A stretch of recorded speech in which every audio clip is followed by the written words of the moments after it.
কিছু লোকজন তো রাস্তায় শুয়ে পড়ে ছবি তুলে ফটো সেশন করে আর কি। মানে এত ভালো লাগার মতো একটি জায়গা খাগড়াছড়ি। আমরা এখন পাহাড়ের উঁচুতে উঠছি। এটা হলো খাসরাং রিসর্ট। তো এই খাসরাং রিসর্টের খুব সুন্দর রিসর্টটা। এখানে অনেক উঁচুতে, রিসর্টটা অনেক উঁচুতে, একদম সর্বোচ্চ চূড়া বলতে পারেন খাগড়াছড়ির। এই রিসর্টটা ছোট ছোট কটেজ আছে। আমরা এই একটা ভিডিও দিয়েছি এর আগে।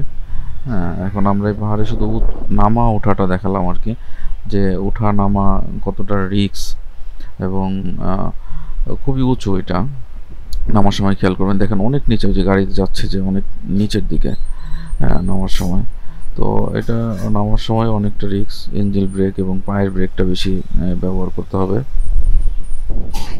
অসাধারণ একটি জায়গায়, মানে একটা বাইকারের স্বপ্নই হলো একটা ভালো মানের বাইক এবং পাহাড়ি রাস্তা। পাহাড়ি রাস্তায় বাইক চালানোর মধ্যে যে একটা আনন্দ, যে একটা ভালো লাগা, যে একটা তৃপ্তি, আসলে এটা বলে বোঝানোর মতো না। এটা আসলে আপনি কখনো না আসলে বুঝতেই পারবেন না। বাম দিকে তাকালে শুধু নিচে আর নিচ, মানে অনেক নিচে, আর ডান দিকে পাহাড় আরো উপরে। কখনো কখনো কিছু মেঘ সামনের দিকে চলে আসে। কিছু লোকজন তো রাস্তায় শুয়ে পড়ে ছবি তুলে ফটো সেশন করে আর কি। মানে এত ভালো লাগার মতো একটি জায়গা খাগড়াছড়ি।